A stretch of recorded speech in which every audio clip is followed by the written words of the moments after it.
Dans les monts de la Cône, l'élevage ovin a toujours été important.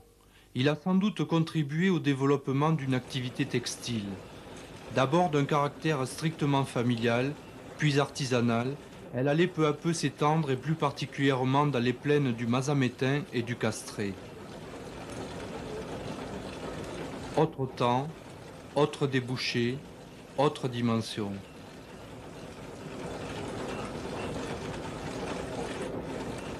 Cependant, au pays des charcutiers, M. Ramon perpétue cette tradition textile.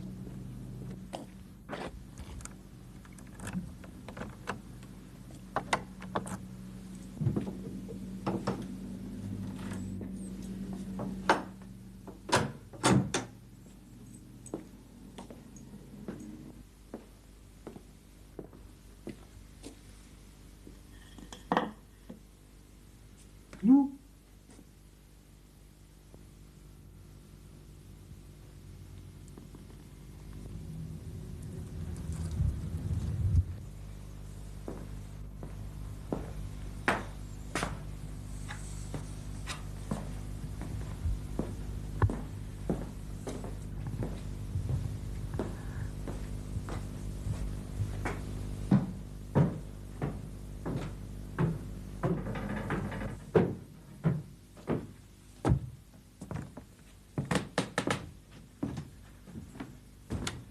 Alors, Monsieur Ramon, c'est vrai, vous faites tourner cette filature absolument tout seul? pour l'instant, oui, mais enfin, ça n'a pas toujours été le cas. C'est plutôt une histoire de famille. Mhm. C'était mon père et mon grand-père. Et à l'époque de mon grand-père, il y avait quand même 6 ou 7 ouvriers. C'était l'époque pendant la guerre et après la guerre. Et alors après, il y a eu, comme dans toute chose, il y a eu le moderne qui est arrivé, c'est-à-dire le synthétique, et ce qui a fait baisser la production. Mhm. Cette entreprise, à quel âge? Oh, il faut remonter au moins à 1840, dans les années 1840. Enfin, la construction de la bâtisse, je pense, ça a été construit en 1840. Et aujourd'hui, dans la filature, vous remplissez absolument toutes les fonctions, donc. Ah ben ici, oui.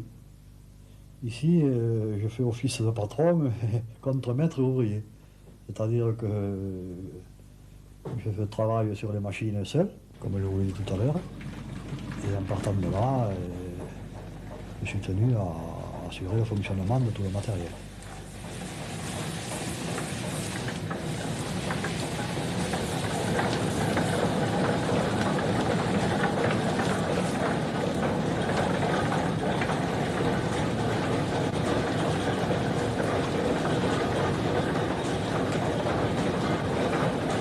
Nous sommes là à la première opération. En quoi consiste-t-elle? C'est-à-dire que j'étale la laine sur le tapis là. Oui. La laine est entraînée dans la machine et prise par des rouleaux en carderie, c'est-à-dire des petits peignes d'acier, et qui cardent la laine dans le même sens. Alors vous voyez le déroulement de la laine. À mesure, elle monte sur l'ensemble des rouleaux. D'accord. Il y a un rouleau qui détache, un autre rouleau qui prend la laine, et ainsi de suite. Un détacheur et un travailleur. Ah, oui, oui. Voilà. Et cette matière, d'où provient-elle? Cette matière, elle provient de la région, Oui. c'est de la laine de pays.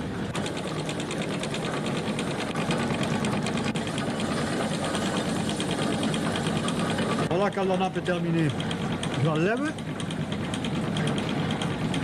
Voilà. Il y a encore des impuretés dedans. Ah ben oui, toujours. Oui. Jusqu'à la fin, là. Voilà.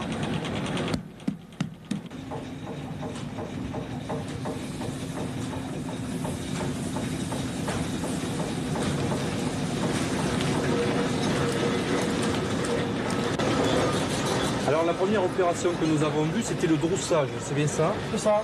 Et celle-ci s'appelle comment? Ici, c'est la repasseuse.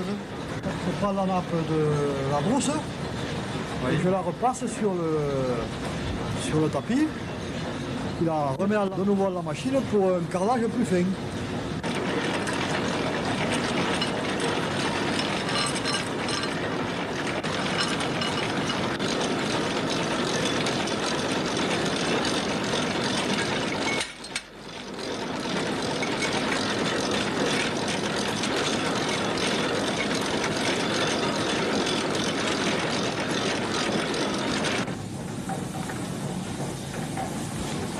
nous arrivons à la réunisseuse, c'est-à-dire qu'il y a un ensemble de mèches qu'on met ici derrière, en bobine, pour former devant une mèche impeccable, régulière.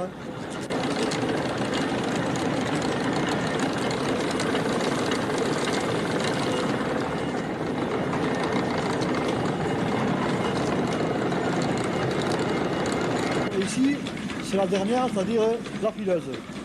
Alors la fileuse, vous avez un peigneur divisé, à l'inverse des autres machines.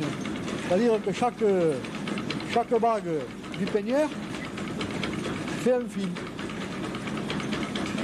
À la place de sortir une voile comme sur la réunisseuse ou la repasseuse, c'est divisé et ça forme une petite mèche. Et après, monte au métier là-haut pour se filer.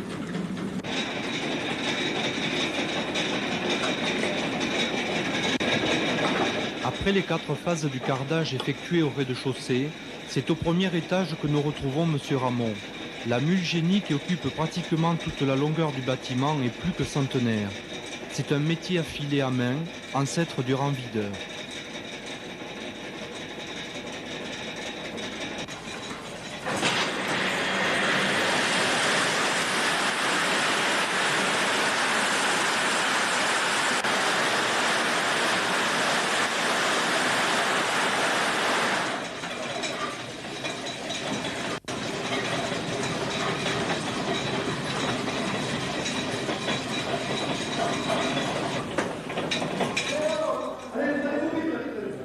Pendant ce temps, à l'autre bout de la Cône, au château de Calmels,